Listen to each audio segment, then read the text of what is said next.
విద్యాశాఖలో 300 కోట్ల అవినీతి జరిగింది. 300 కోట్ల కుంభకోణం జరిగింది. ఇగో విద్యాశాఖలో 300 కోట్ల కుంభకోణం. ఎస్ఎస్సిఏ వొకేషనల్ ట్రైనింగ్ లో భారీ అవినీతి. నిబంధనలకు విరుద్ధంగా కాంట్రాక్టు 2024లోనూ అవినీతి ఆరోపణలు. గతేడాది జరగని వొకేషనల్ ట్రైనింగ్ అయినా తీరు మార్చుకొని అధికారులు తమకు నచ్చిన సంస్థకు ట్రైనింగ్ బాధ్యతలు ఇచ్చిరంట. 300 కోట్ల రూపాయల స్కామ్ జరిగిందంట. ఏది విద్యాశాఖ కింద ఉన్నటువంటి ఈ వొకేషనల్ కోర్స్ ఉంటుంది కదా, సర్వశిక్ష అభియాన్ అనేటువంటిది ఉంటుంది కదా, విద్యా హక్కు సర్వశిక్ష అభియాన్, అందరూ చదువుకోవాలి, అందరూ ఎదగాలని చెప్పేసి ఒకటి ఉంటుంది. సో దీంట్లో జరిగిందంట. ఏం స్కామ్ జరిగిందో ఒకసారి చూద్దాం. విద్యార్థుల జీవితాలతో విద్యాశాఖ చెలగాటమాడుతోంది. వొకేషనల్ ట్రైనింగ్ తో విద్యార్థులకు స్కిల్ డెవలప్మెంట్ చేయాల్సిన అధికారులు కాసుల కోసం కక్కుర్తి పడుతూ వాళ్ళ ఫ్యూచర్ ను నాశనం చేస్తుంది. సర్వశిక్ష అభియాన్ ద్వారా విద్యార్థులకు ఇవ్వాల్సిన వొకేషనల్ ట్రైనింగ్ లో కుంభకోణంకు పాల్పడినట్టు ఆరోపణలు వస్తున్నాయి. అధికారుల అవినీతికి గత ఏడాది విద్యార్థులకు వొకేషనల్ విద్య దూరమైన బుద్ధి మారినట్లు సమాచారం. నిబంధనలకు విరుద్ధంగా అనుభవం లేని ఓ సంస్థకు ట్రైనింగ్ బాధ్యతలు అప్పగించినట్టు తెలుస్తా ఉంది. అయితే ఈ విద్యాశాఖలో ఈ వొకేషనల్ ట్రైనింగ్ సంబంధించి టెండర్లు పిలవాలి. పోయినసారి ఇట్లాంటి ఆరోపణలు వస్తే దాన్ని మొత్తానికి పక్కన పెట్టారు. ఈసారి ఏం చేసిరు, టెండర్లు పిలిస్తే ఒకే ఒక్కరు వేసారంట టెండర్. ఆ టెండర్ ఒకే ఒక్కరు వేసి ఆ ఒక్కరికే కట్టబెట్టారు. అట్లా ఒక్క టెండర్ వచ్చినప్పుడు దాన్ని క్యాన్సిల్ చేయాలి, మళ్ళీ రీకాల్ చేయాలి. కానీ అలా చేయకుండా ఇట్లా చేసినట్ట. మొత్తం వార్త చూడండి.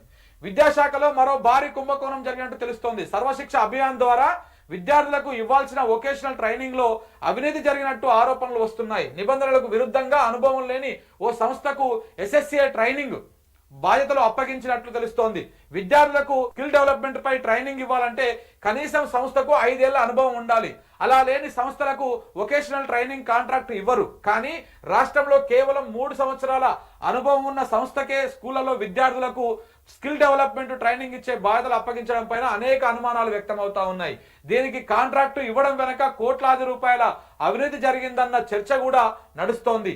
ఈ కుంభకోణంలో SSA JD Venkata Narasamma, coordinator Pawan Kumar, A Sundar కీలక పాత్ర పోషించారనే ఆరోపణలు బలంగా వినిపిస్తా ఉన్నాయి. రాష్ట్రంలోని స్కూళ్లలో విద్యార్థులకు స్కిల్ డెవలప్మెంట్ ట్రైనింగ్ ఇచ్చేందుకు అధికారులు బిడ్లకు ఆహ్వానించారు. 2025 మార్చి 4వ తేదీన షార్ట్ లిస్ట్ చేసి చాలా వీటీపీల నుండి ప్రజెంటేషన్లు తీసుకున్నట్టు వొకేషనల్ ట్రైనింగ్ పార్ట్నర్స్ ఎవరుతున్నారో వాళ్ళ నుంచి ప్రజెంటేషన్ తీసుకున్నట్టు తెలుస్తోంది. మొత్తం 947 స్కూళ్లలో తమకు అనుకూలమైన సంస్థలకు భారీగా స్కూళ్లు కేటాయించినట్లు సమాచారం. వీటిలో ఒక్క బిడ్డు పడినా కూడా వాళ్ళకే ఆఫర్ ఇచ్చినట్లు తెలుస్తోంది. అనుభవం లేకుండా నిబంధనలకు విరుద్ధంగా కాంట్రాక్ట్ బాధ్యతలను అప్పగించినందుకు అధికారుల మధ్య కోట్ల రూపాయల డీల్ చేతులు మారినట్టు సమాచారం. కేవలం కొన్ని సంస్థలకే ఈ వీటీపీలు ఇప్పించేటువంటి వ్యవహారంలో ఒక్క బిడ్డు పడ్డా కానీ వాళ్ళకే కేటాయించి ఆ నిబంధనలు వాళ్ళకు అనుకూలంగా సవరించి 5 సంవత్సరాలు ఉండాల్సినటువంటి ఎక్స్పీరియన్స్ని 3 సంవత్సరాలకే కుదించి ఈ రకంగా చేసి దాదాపు 300 కోట్ల రూపాయల అవినీతి స్కామ్ జరిగినట్టుగా తెలుస్తా ఉంది. ఇందులో ఏది ఈ వొకేషనల్ ట్రైనింగ్ వ్యవహారంలో మళ్ళీ ఇదంతా ఎవరి పరిధిలో ఉంటుంది? రేవంత్ రెడ్డి గారి పరిధిలోనే ఉంటుంది. ఆయన విద్యాశాఖ కిందనే ఉంటుంది ఇదంతా కూడా. మరి దీని మీద సమాధానం చెప్పాల్సినటువంటి అవసరం ఉన్నది. దీని వెనకాల ఎవరున్నారు? ఓన్లీ ఈ అధికారులే ఉన్నారా? ఈ అధికారుల పైనంగా మరి రేవంత్ రెడ్డి గారి బంధుగణము, మిత్రగణము, లేకపోతే ఆయన అనుచర గణము, ఏ గణం ఉందో కూడా చెప్పాల్సినటువంటి అవసరం ఉన్నది.